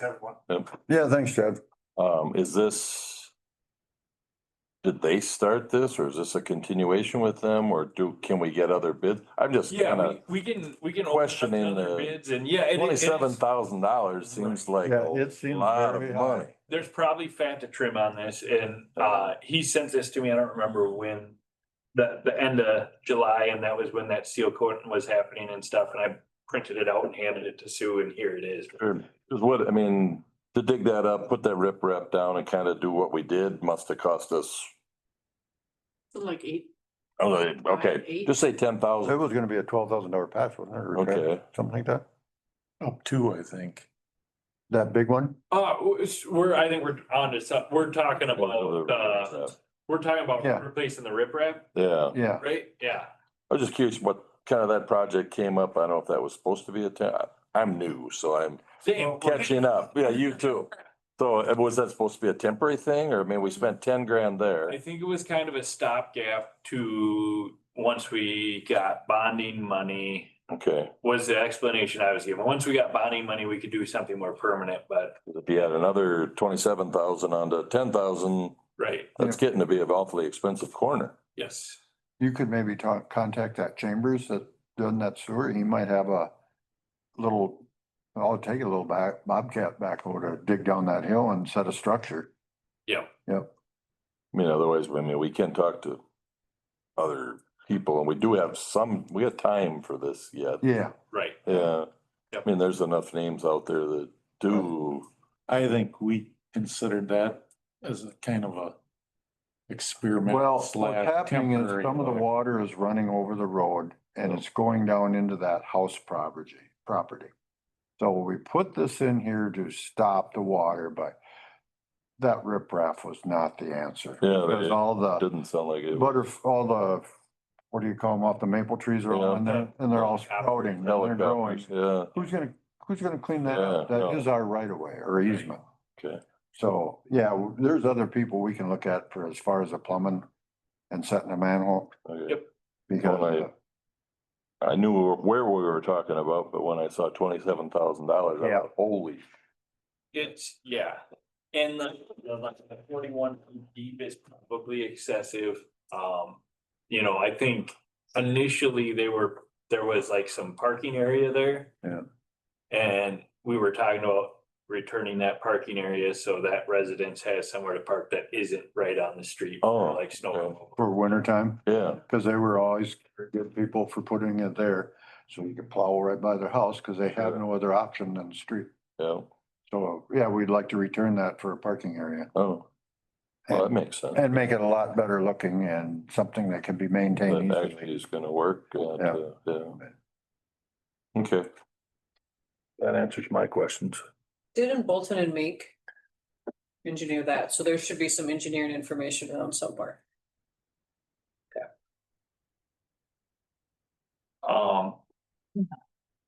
And then I did want to open up to any discussion before I go out and get prices for trees. I'd like to bring numbers to the next council meeting for trees, and then we can get, that's, what month is it? September, and then, you know, Yeah, September, October, we can get planting trees back. I believe we should be starting to replace some, Sure. you know, but that park isn't our park, but it's been our park for 60 years. So I mean, And you probably got a 40-year, 30-year lease or 40. 20, just redid that last year. I think it's 20 years. And it- yeah, I mean, there's a tree coming that's there's a walnut tree that's pretty well cooked in the bell tower that's gonna have to come down and, yeah. yeah. I have Oh, yeah. no problem with planting trees, so. Yeah, yeah, is there any species we do wanna see, don't wanna see? Obviously, we're not gonna plant ash. Yeah, Right, or Can't even get them. yeah. I wouldn't say walnuts either. Yeah. I've got a lot of them in my yard. And dirty, yeah. They have, I was over there to Edendale and they have a faster growing oak tree. Well, that's a pretty vigorous, pretty healthy tree. And if they grew a little quicker, that'd be, you know, that or a nice hard maple, not soft maple. No, The hard maples are a lot better I trees. know what happens to a soft maple. It's on Yeah. my roof. And then I had two other quick things. I did have a resident bring to my attention where that sewer extension was done now and that storm sewer dumps out on top. There's some pretty good erosion. The grass that they planted didn't quite hold with the amount of precipitation that we had. But a very wet year, yeah. Yeah, so soon I actually looked at that remaining extension, and that area was in the construction limits. So it's probably something we could address with the next, Engineering. stage of that. But, something you- we're gonna have to address at some time, whether it's a little bit of rock or something to slow that water down before it dumps on the ground or. Can you get some, can you put that mower on the tractor and knock down them high weeds there behind the locker? Yeah, that's, yeah. They're out of control, yeah. Yeah. And then bell tower, I haven't done much on the bell tower. That's kind of in a holding pattern until we could get some of the road stuff done before that August 6th deadline, but. Did you check out that car wash? Is that outside one taking rainwater then or not? I have not. I was gonna dump some water in there and then figure out if it's coming down the storm sewer or the sanitary. Dye in the cupboard in the shop. Yeah, You can dump some water with some dye and then just watch for it. sure. Because I got telling Eli that they got that outside wash, you know? Yeah. Well, heck, if it rains 2 inches, there's an area there that took a lot of water and put Right. that in our sanitary sewer. And they being used, yeah. And it's not being used, so it needs to be blocked off or something, or plugged. Plug in there. Yep, yep, so. And if, I don't know if this is the right spot. I had a resident ask me about the lights that are on the west end of town as you come in. Says, welcome to Good Thunder or whatever. Yep, You know, they just stated that they thought the lighting on that sign was very poor. it is, yes. Yes, Okay. I'll take a look. Just wondering if there's something we can do about that to make that better. And then I don't know, since this is not city property, there's a strobe light on the east side of the school that's down there and it's just spasming. It's not, it didn't flashing, it's. Right across from Barnard's, right? Well- Yeah, I thought they had kind of fixed it, but it's No. still going, okay, Yeah, it was, I drove by there, well, a week ago. okay. And I purposely went down at 9:30 at night because I wanted to see, yeah, it's crazy. It would drive me absolutely. No, It's on private property? it's on the school. Yeah, it's a light that's Oh, okay. malfunctioning, that's just on and off. It Oh, was, it's been over a year Just, been doing it, yeah. it was every second and a half. Oh, so it's a light. It's a light, yeah, but it's malfunctioning and I can see where the person just said even driving through there at the distraction. It's bright enough and it's, okay, we would look Get a into hold of that. drummer tomorrow. Call drummer, yep, that's what I was just gonna say, so, all right, that is then, Eli? Yep. All right, good deal. Brian Severance, water and sewer update. Things. Down at the pond, we've got 4 pumps, 2 big ones, 2 small ones. We typically run on the 2 small ones. Was down there a week or 2 ago and noticed that pump number 2 is only pumping a little over 200 gallons a minute and the one next to it's pumping 400 gallons a minute. So I suspected that it was ragged up. And when that happens, the impeller gets Full. wrapped with fibers. And if not addressed, it can take out the seal. And if it takes out the seal, then water gets in there and you buy a $5,000 pump. I also had mentioned a while back that we were getting reverse flow signals on our flow meter down there, and then I'd kick the 2 big pumps on for a couple of days and run on those and then switch back and I'd be good for another 3 weeks. And then all of a sudden the display is showing reverse flow. Well, anyway, with the concern about the pump, I called Quality Flow to come down and pull it and take a look. And he pulled it, he megged it, he did all the tests. The pump is fine, it wasn't ragged up. But he determined that our check valve down there is bad. It has a ball check. The other 3 have been rehabbed already and they have flapper checks. Swing check. And the ball check, yeah, swing check. And that one, the bolts and everything down there are so corroded and mushroomed and that he can't even take it apart to replace the guts. And so they're gonna put together a quote for rehabbing. The other 3 have been done. This one will get new guides, a check valve assembly, and then where the pump hooks on, it'll get the new mount for that. So it needs to be done. It needs to be done, yeah. Yes, and I'll bring the quote as soon as I get it, so that you guys, it won't be a surprise, but we already did the other ones written recent, and within the last 5 years, I think we did the 2 big pumps. So, that's gonna be on the horizon. I just wanna give you a heads up. And we'll probably see a bill for him to come down and pull that pump and inspect it. Just maintenance. Just maintenance. Then the other thing is, it's kind of funny that we were talking about all this tonight, but over at the water plant, I gave Eli a tour the other day and showed him. I don't know if you guys remember about maybe 18 months ago, we had to have Javens come out here on emergency because that one coupler blew apart. And they replaced a section of stainless and put a phenolic coupler on there and all that. There's another coupler almost just below it and upstream that looks like it's in not the best condition. If you look in I haven't swept in there on purpose because you can see where the rust is falling to the floor from the pipes. And if we don't get that bonding money, I believe in the next year, we should replace the pipe from where the well comes in. You got that rusty spool piece and then a valve. So we go from the well pump all the way to the filter with a new pipe with, also where the chlorine injection is, that the pipe is actually kind of growing there with rust. And then further down where there's a coupler for the pressure switch, that's also, it's just corroded. Everything's corroded. It's old. It's worse on the bottom of the pipes because the water sweats and it hangs under there like a drip and then drips. So all along the bottom, all the way from the filter to this end of the building and then back, you can just go like this and pieces fall off. So I suggested to Eli that after things slow down and we're looking for jobs to do this winter when the parks are all covered in snow. We'll get together with Bruce from Javens and he'll come out and give us an estimate and give us some quotes. I think whether we get the bonding money or not, we need to fix this because it's on the pressure side. The other one was on the suction side. This is on the pressure side. So if that coupler fails, all the pressure of the water tower is gonna try pushing through there. It's not gonna be good. So Can any of them long pipes be PVC or not? I wouldn't think so. No. I Wouldn't be able to stand the pressure or what? Of course, they put PVC. Water hammer, when that pipe comes on, those pipes just go shake like that. Even if you use Schedule 80, I don't think, but Bruce will make that determination. They're the plumber, so. Is there any way you can just get a guess cost for budgeting? Cause we have our budget workshop next week. Oh, probably not, cause they said, even Javen said they wouldn't wanna look at it until the September timeframe, cause they're super busy right now. They're out on projects, so.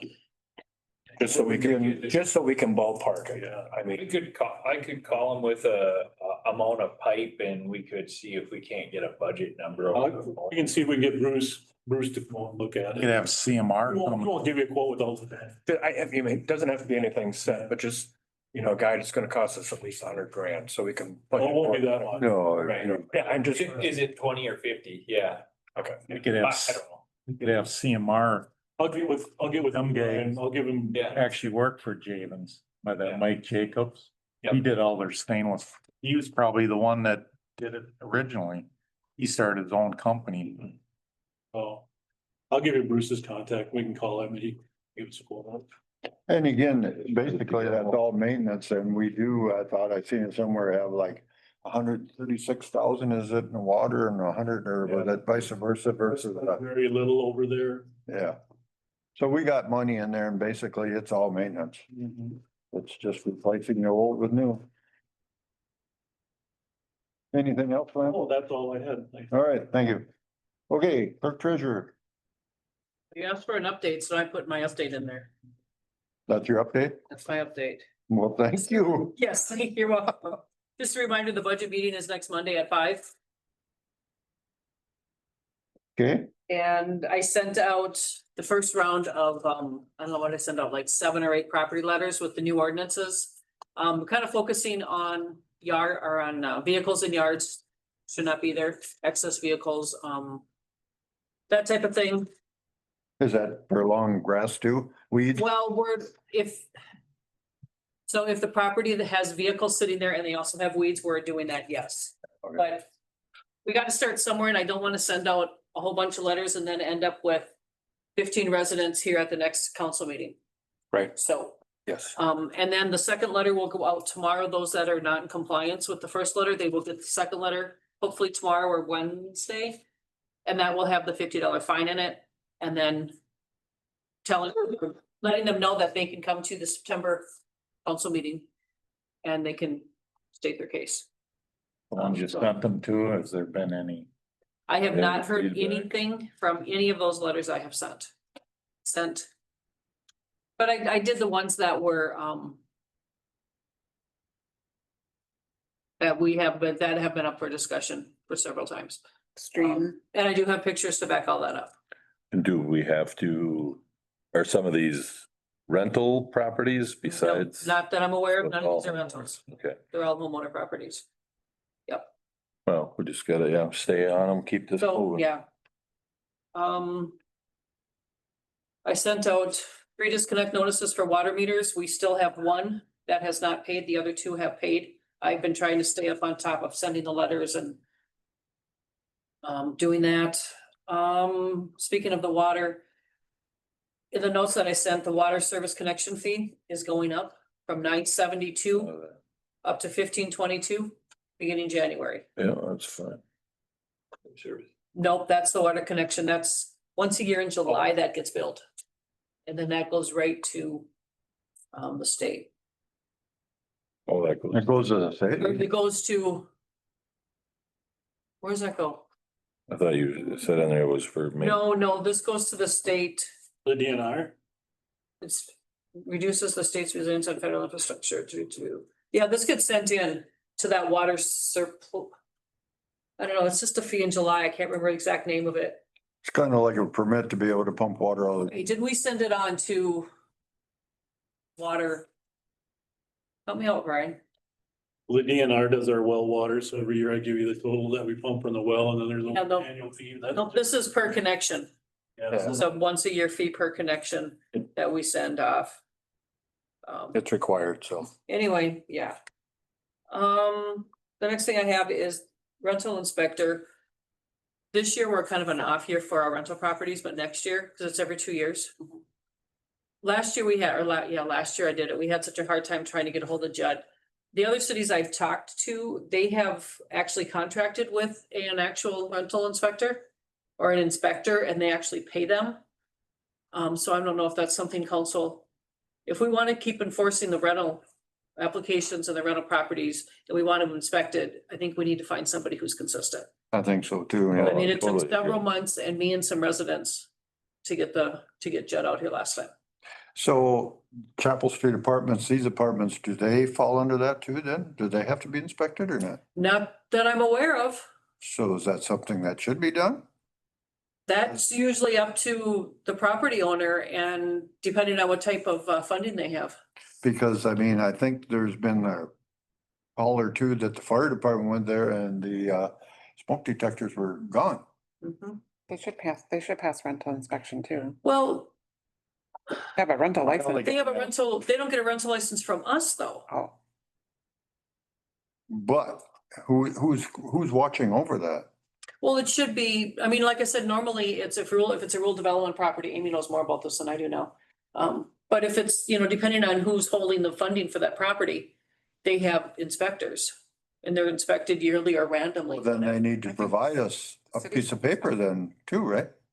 yeah, I think. Saying that they've been approved. What'd you say? I think the city still inspects them. The city still has to have the, I've never seen anything. you haven't?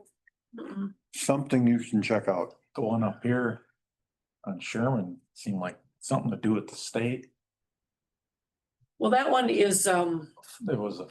that one was state funded. It's a lot of RD and, I know the state was Yeah. supposedly. cause I know this one isn't They income based anymore. physically can't go into their apartments, but they can oversee or look at the I don't building. know. It's, I will reach out. we think going on. I think we'll have to get better at that, hire a service to do it so it gets done properly.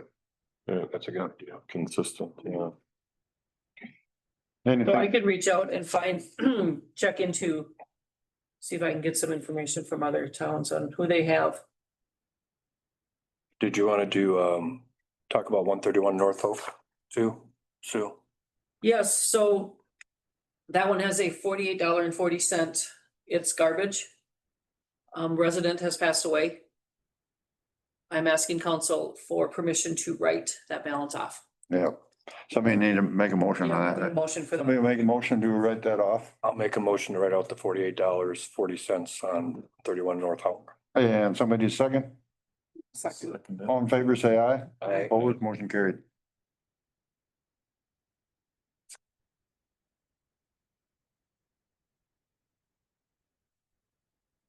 I think that's all, and then I will be gone the end of August, like the 27th, if you like the 2nd. I think is what I've got. 22nd through the 1st. 22nd. Right. As far as response to your letters, any action on any of these moving forward to where they're trying to get in compliant? They haven't done anything, no, I have looked.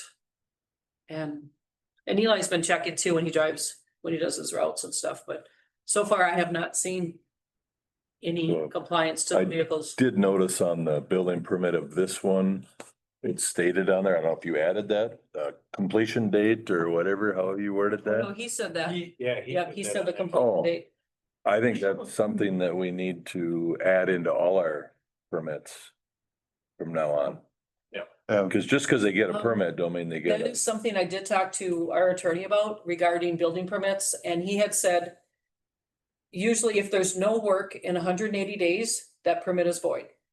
'Cause I okay, had said, so just because you have a permit, just because I get a permit, so I can put up a shed to put all my lawnmower parts in, doesn't mean I can just keep renewing that every year. Yeah. I have to actually do it. Do some, gotta And be some they progress. can keep renewing it, but he also suggested if that becomes an issue, maybe council wants to, you could renew it twice after that, it's a $50 fee. Yeah. Whatever, maybe you want to raise that to get people to actually do that. they're doing that to skirt the issue. Right, and he said just because they have a building permit does not, it allows, the building permit allows them to have the equipment for the building. It doesn't allow them to continue to have that Operating. kind of stuff in their yard, correct? Okay, Yep, That's a good idea because that's what needs to be done because it's happened over the years. Everybody keeps getting another permit, and nothing's ever happened. correct. Yep. So the other part I wanted to make you aware of, and I put it in the notes, that consent agenda, Yeah, there was a sample in there. And I don't know if we actually need a motion to do that or not. But I would like to, because that way you don't have to go through the minutes and the bills and the fire department, and the sheriff. If there's no questions or anything, it can all be one motion. And then we can move on. It'll say I 15, think it would be a good 20 minutes. time saver. Right. And I mean, that doesn't mean you still can't talk about it if there's an issue, but for the most part, there wouldn't be. Absolutely.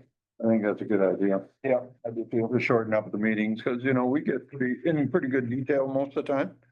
But we only meet once a month. We gotta take care of business while we're here. Well, another thing you could do also is do a workshop an hour prior to the meeting. But that's another gathering. Well, true, but sometimes councils do that. They'll do a workshop or work session an hour before, do all this talking. And then when they actually have the meeting, they're done. boom, boom. Oh, really? So did that workshop, is that It's not recorded? recorded because workshops are not recorded. Oh, You really? can't make an action. You can't, But you can discuss everything you that can we talked discuss all about. this, but there's no action taken. Until- It's better for the public when they have the meetings if they're shorter and we talked about it. Right, because if there has, I mean, then they know too, if they want to discuss it, they can come to the workshop. Yeah. But then they won't have to sit through. Well, how about if we think about this for the next 30 days and we talk about it again next month? Absolutely, yep. All right. Act. Are you done then? Sue? All right. Unfinished business, anybody? New business, anybody? Miscellaneous busy, anybody? So you took on my thunder. I guess. Well, the budget workshop, I guess, is August 18th at 5 o'clock. And with that there, somebody want to make a motion to adjourn? I'll make a motion to adjourn. Someone a second? Second. All in favor? Aye, opposed, Aye. motion carried. Thanks, everybody. And again, Tyler, thank you Yeah. and your brother.